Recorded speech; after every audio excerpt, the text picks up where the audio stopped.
What's going on YouTube? It's your boy JB, and I'm here with the review for the haves and the have-nots. This is season 7, episode number 7, and it's titled A Change of Heart. So you guys, without further ado, let's go ahead and just jump into this episode review. Alright guys, so this episode, it opens up and it's still dealing with Jim being his asshole self to Hannah, telling Hannah to call him Mr. Jim. And I'm just like, man, you would not get me to call you Mr. Jim. The best you could get me to call you is, when she called him Satan, the devil, demon, asshole, jerk, misogynist, whatever. But you would not get me to call you Mr. Jim. So she's asking him, like, what have you done? He said, I killed your son. I killed him because I didn't get my $8 million. I'm like, okay, Jim, you're playing a game with Hannah.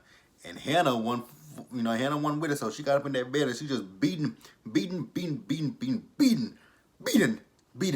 Jim. I'm like, there you go, Hannah.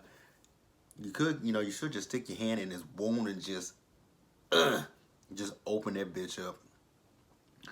Or, like I said last week, take a syringe, stick it right here. You can put an air bubble in his IV. There's a lot of stuff you can do. You can take a scalpel, cut his little man, so that way he can never, be with another woman in his life. Just sever that thing off. There's a lot of things you could have done there, man. But the nurse comes in there, and the nurse gets Hannah off of him. She's trying to calm Hannah down, but Hannah's like, girl, move, don't touch me. And Hannah's just going off on Jim. Jim is just sitting there unfazed. I'm like, you wouldn't be that unfazed if it was me. I just, Jim, he irked me. Why, Tyler Perry, Mr. Perry, why did you write this scene this way? This scene is so horrible. Like, kudos to the actors and actresses, but this scene was terrible. You got this white man talking to this black woman, telling her to call him Mr. Jim as if he's a slave master and she's a slave. Like the vibe you get from this shit. Like, are you serious? And then on top of that, he went on to be even more disrespectful. So the nurse, he asked her, is he okay? You're fine, Jim. It was just a little bullet. Like, get over it. Then he tells a bitch, go give me some medicine. You heard me, bitch. He just kept calling her a bitch. He kept calling her a bitch. He calling everybody in the hospital, all the women in the hospital bitches. If that's some way to talk to people that have your life in the palm of their hands. Like, if you have an allergy to certain medication, if I was that nurse, you call me a bitch, I'd go, I'd be like, oh my God, if he's allergic to codeine, I give him some medicine with codeine in it. Oh my God, I'm so sorry. I did not know you were allergic to codeine. I'm so sorry. I read your chart, but it wasn't in there. And I'd take it right. If it was in this chart, I'd take that shit right out and throw it. Like, I would, so there's a lot of things that could happen to you in the hospital, Jim.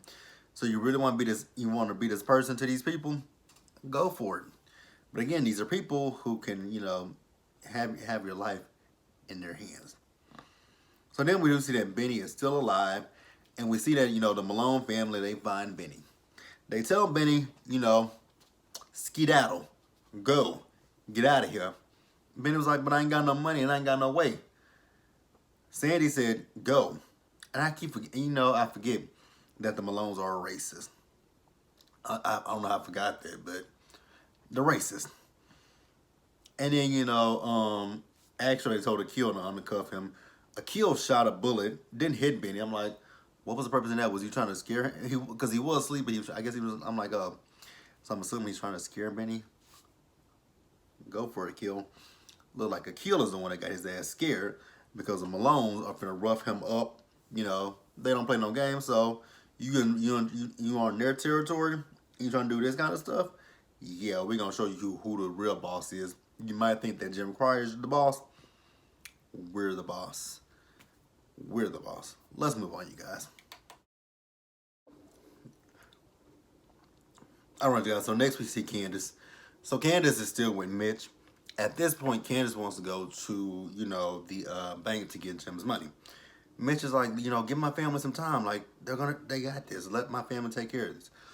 So then Mitch does get a call from Sandy, and Sandy tells him that, hey, we found Mitch. We found Benny. Benny's gone. Gone where? He left.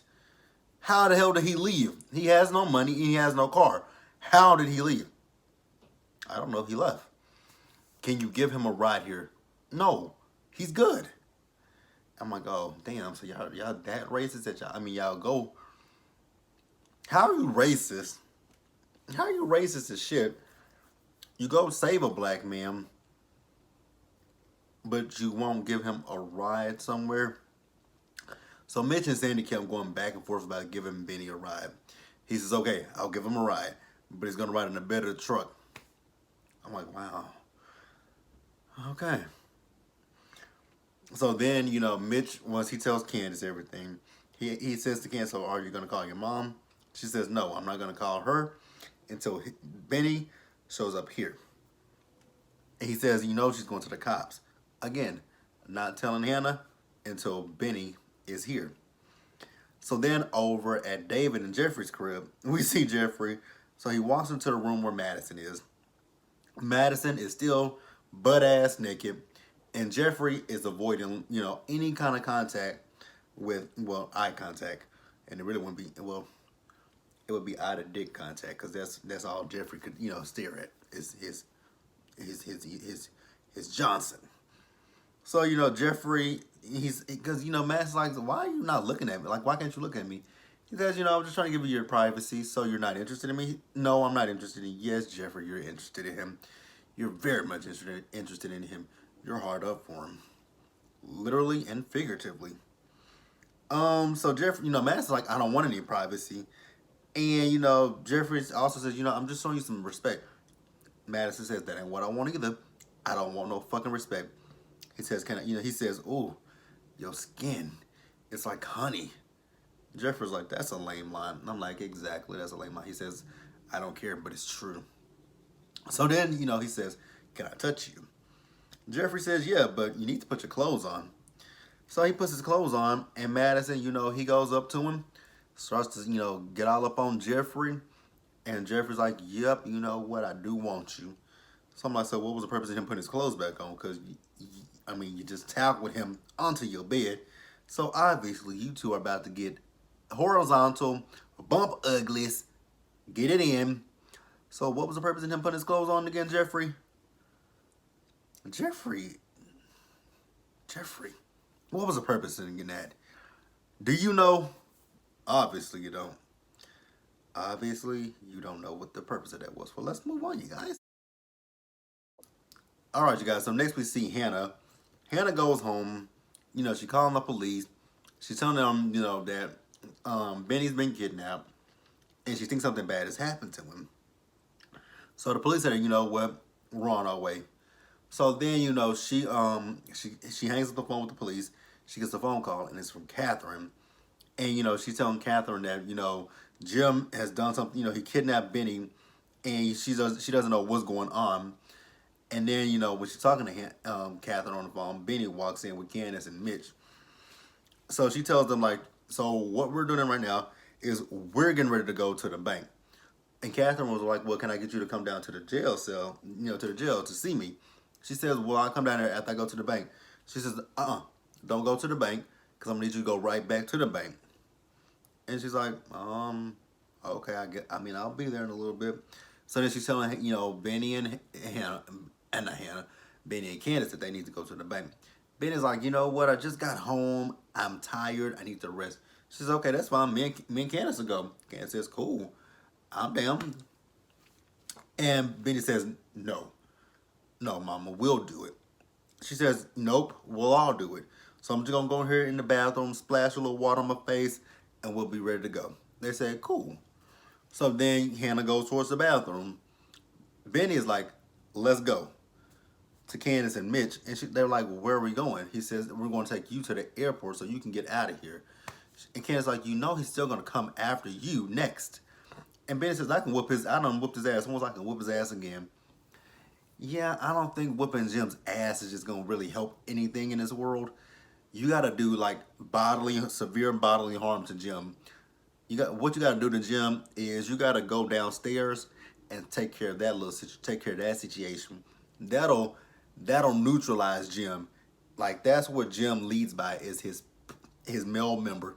If you just sever that little motherfucker, if you sever his penis, you sever Jim's penis, Jim is a donor. Jim is done. Jim ain't gonna be worth nothing. Jim is not gonna be a man at that point. If you just sever his penis. That's all I gotta say. Sever his penis, he ain't shit. Putting it out there. So Catherine, Hannah, Veronica, David ain't gonna do it. Jeffrey, well, Jeffrey's not gonna do it either. Wyatt. So, if you guys, to everybody who wants to, neutralize Jim, Hannah, Catherine, Wyatt, Benny, who else we got? Candace. If you guys want to neutralize even Veronica, even Celine, if you guys want to neutralize Jim, just get a knife, get a scalpel, get whatever you can, and just cut his dick off. Just cut his dick, and he ain't good for shit. We all know that. That's how Jim thinks, is with his penis. Just put it out there. Get out there in the atmosphere. So then Hannah comes back, and Benny, Mitch, and Candace are gone. She's pissed. What gets me with Hannah is the fact that she is this devout Christian, but girl, you will say shit in a heartbeat. You will cuss in a heartbeat. Let's move on, you guys. All right, you guys. So next we got Charles, and I'm not quite understanding why we had these scenes with Charles, but I'm just gonna play along with it. So we see Charles. He's invited Conley over, and the reason why he's invited Conley over is because he's gonna ask Conley to be his attorney general, and Conley's like, "Sure, you got it." But Conley's also in his feelings like, "But wait a minute, but you went through 4 different people before you came to me." And Charles like, I had to do that for, the appearances, but you were always my top choice. He's like, "Okay, cool. So what do you want me to do?" He says, "What I want you to do is I'm going to set up a meeting for you to meet with the current attorney general. And what I want you to do is I want you to, kind of, learn about his operations, what did he say? He wants him to find about his operations research that he did on him and the people around him." And, Conley is like letting him know, like, that is something that we all, that they do. He said it was to hurt him. He says, yes, that's what they do. So he wants him to, he doesn't want him to know everything, but he wants him to ask his fair share of questions so he can come back to him and tell him. And basically to let him know, like, I know what you did. Like, I'm on to you. So then, back at the hospital, we see Celine. So Celine goes into Jim's room, and, she was like, I heard you got shot. And I heard you got shot by your son, Wyatt. You got to be pretty mad at that little bastard, huh? And then he calls, she was like, "Nope, the bastards would be your kids." I was like, again, this is a hospital with a lot of sterile equipment. Why don't somebody stab him? Like, I'm so confused. Why don't somebody grab a syringe, a scalpel, a bedpan, pop him with a bedpan, what else could you, there's a lot of things in there. There is a lot of things you can do in that hospital. There's a lot of things you could do. Do like what Jeffrey did to Veronica. Take them paddles. Clear! Shock him. Like, there's a lot we could do to him. There's a lot that can be done to Jim in the hospital. There's a lot of instruments in that hospital. Just saying. You can switch up his charts. You can do a lot of things to Jim. You could do a lot of things to Jim. And Celine's like, you've been avoiding me. He says, of course I've been avoiding you. I'm like, God, dog. He does not, like, you slept with her, you impregnated her, then you go one step further and say that you don't even know if those are your kids. I'm like, wow. Wow. Oh. Celine, Celine. Again, sterile instruments in the hospital. Just saying. And he has on a hospital gown. So that means he has no drawers on. So what you can do is just do a little snip snip. Just saying. Snip of the snip. So, she says she'll take him to court. He says, do it. I'm like, wow, Jim is really bold. I can't wait for Jim to find out what Catherine is up to. Oh, I cannot wait to see the look on his face when he finds out that Catherine is giving her assets to Hannah. Oh, I'm going to revel in that day when I see that episode. Because if I was Hannah, I'd be like, it's Miss Hannah. Miss Hannah. Speak up, Jim. Ms. Hannah. I don't hear you. Cannot wait for that day.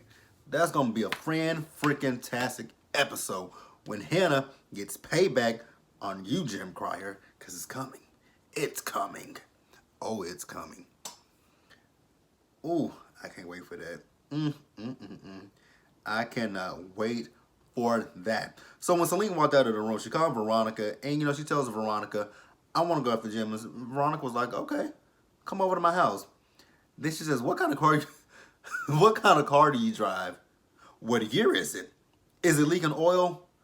Don't bring that shit up in my driveway. I'm like, damn, Veronica.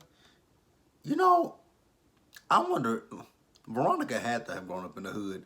But, she one of them bougie, uptight black people that once they get a little, status, a little money, they forget where they fucking came from. That's Veronica for you. But let's move on here, guys. All right, you guys. Now, this is something that was really creepy to me. So we saw Justin at his crib. There was a little shrine area dedicated to Jeffrey.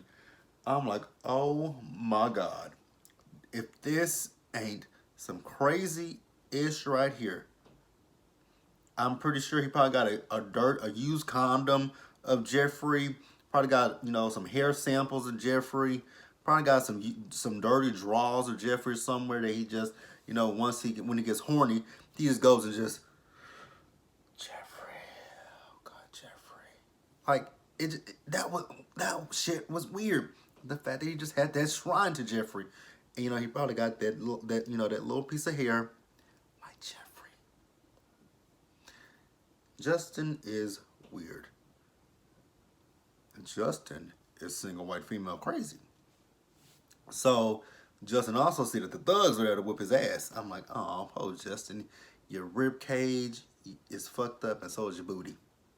Wait a minute. That is... Okay. That's...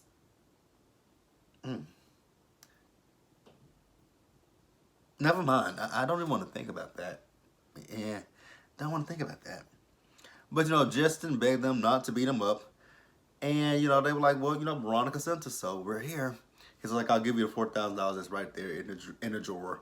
They took the $4,000, but, we still got to rough you up a little bit, so let me punch you.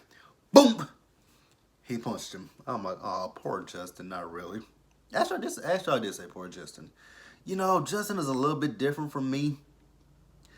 Justin is completely different from what I would be. I would not be afraid of Veronica, and I wouldn't be afraid of them 2-bit thugs that she got. I'd be like, Veronica, you trying to scare somebody that came from the hood? I'm from the hood, so I know how shit works. Like, I would carry a gun on me at all times. And anytime somebody come, I'm like, what's up? What's up? Who want it? Who wants it? And it's gonna be a machine gun. Who the fuck want it? Cause I'm a just spray motherfuckers. I'm just gonna spray that ass. Spray. Spray you. Try me if you want to. And I spray you, Veronica. Try me. Test me. Cause I tell her, like, test my gangster. I ain't no gangster, but just saying. But But I'd be like, test me, Veronica. I want you to try me. Try me, Veronica. Come on. You think you big and bad? I'll show you what big and bad is. I can show you better than I can tell you. Like these people on this show, they act like they too afraid to go against Veronica and go against Jim. I ain't that. I'm not that dude. I would stand toe to toe with both of them. Like, what's up? What's good? What's good? What's good? Like, that would be me. What's good, Veronica? You think you bad? You got that? You about that life? Actually, she is about that life. Actually, she is about that life. But I show her who's really about that life. And I be like, Jim, you about that life? You about that? You with that? You want to test me? Come on, Jim. Like, they probably would kill me, but, whatever. Let's move on. I'm just having fun, you guys. All right, you guys. So again, like I said before, I don't understand the significance of this whole Charles situation, but for some reason, he's thrusting Charles on us. I didn't mean to say that word, but I mean, he is kind of thrusting and forcing Charles on us. Again, that sounds horrible too. There's no way I can say that there's no way I can say that without it coming off in a rapey sort of type of way. But Charles. So we see Landon, and Landon is trying to tell Charles the good news that, everything that he's put out there about Candace is sticking. And, Charles is like, when it comes down to Candace, I messed that situation up. And he's like, what do you mean? He's like, he said, your protege over there, Oliver. So he had me put her in a trunk. I'm like, oh, okay. Oh, okay. Like, you guys, I don't understand why we're talking, I don't get this whole Charles situation. I really don't. I'm baffled by it. And Charles asked Landon, why is he doing this? He says, he sees how he is about Candace, and he just wants to help him. And then, it's also kind of weird because it feels like there's a little bit of chemistry between Landon and Charles. Because then Charles asks him about, what does he want? He says, I know you want your job. Nope, that's not it. He says he wants what he wants. But, I'm sorry, but are you still not in love with him? Like, yeah, you guys, I just really don't get this whole Landon and Charles situation. But Landon tells Charles that he's gonna try to make things work between him and Candace. Good luck with that one, Landon. She wasn't really receptive to you the last time, so what makes you think she's gonna be receptive towards you now? But let's move on. All right, you guys. So back in the jail, we see Catherine. She's been escorted back to her cell, and she's trying to stay out of her cell. Talking about let her get some air. Oh shit! My bad, y'all. Let her get some air. I'm like, Catherine, where do you think you are? You're not in a hotel. You're not at a spa. Where do you really think you are? So the guard tells her, get back in your cell. Go back. Get in there. So then we see Wyatt. Wyatt is trying to talk to Catherine. And finally, Wyatt has come down from his high. I'm like, and it's a little bit too late, huh? And, he's telling Catherine, like, he apologizes to her. I'm sorry, Mom. I'm like, you sorry now, but you were high out your mind. And he tells her, like, he'll go to rehab if she helps him. She said, did the DA tell you that we're not pressing charges? Well, guess what, Wyatt? We're pressing charges. You do that to your own son? Oh, now you're my son. Oh, but the same son who just, tried to shoot at me at the house?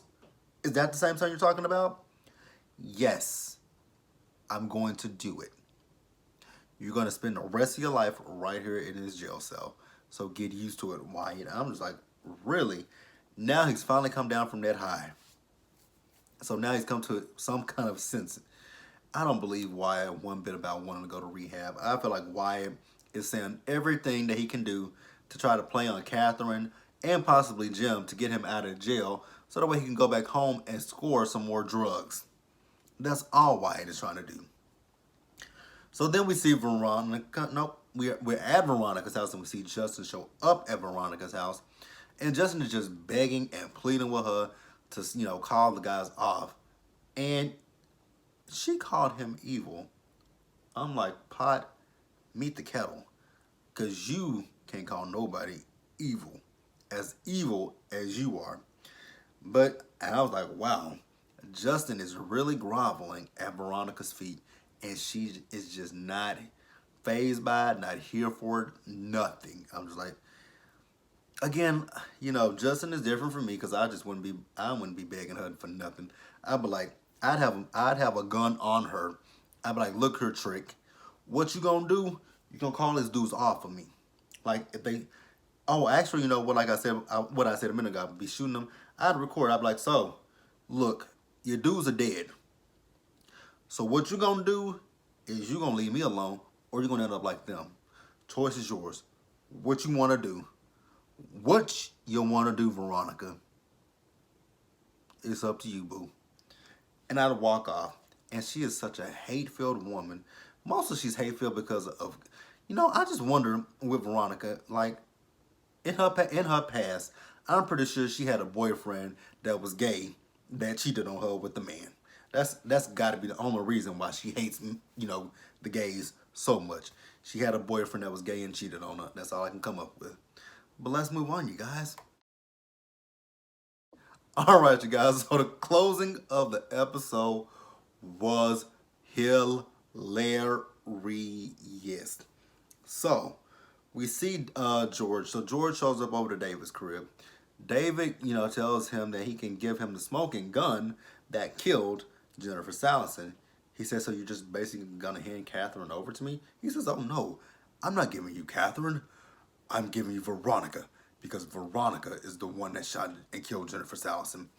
George's like, I don't believe that. He says, it's true. Because, when it came down to me and Jennifer, Veronica believed that we were having an affair with each other, and she killed her. He was like, again, what kind of game are you and your wife playing? Ex-wife, that is. Okay, you and your ex, what kind of game are you guys playing? Oh, we're not playing any games. He says, I'll give you that if you go after Veronica. And if you go after Veronica, I'll give you more. You have more? He says, yes. And he has the files. He says, but first, I need immunity. He says, you have something to do with it? He says, I might be an accomplice to some of it, but not all of it. So, George tells him, okay, cool. Come down to my office tomorrow and we will talk about this tomorrow. So, then David decides to go upstairs to talk to Jeffrey. He went up there to talk to Jeffrey. He opened the door. I'm like, bro, you should have knocked on the door before you opened it. But when he opened that door to seeing Jeffrey and Madison, bang, bang, bang, bang, bang, just banging each other's brains out. I'm like, oh my God. I cracked up laughing when I saw this scene. I died. I hollered. I screamed. I did everything in the book. But you guys, that was that was the has and have not. So be sure to like this video, leave your comments, subscribe to the channel, hit that bell notification button so you guys know when I drop anything. Share this video, and I will catch you guys. Well, I'll see you guys again. I'll see you guys again on Thursday for marriage boot camp. Peace out, you guys.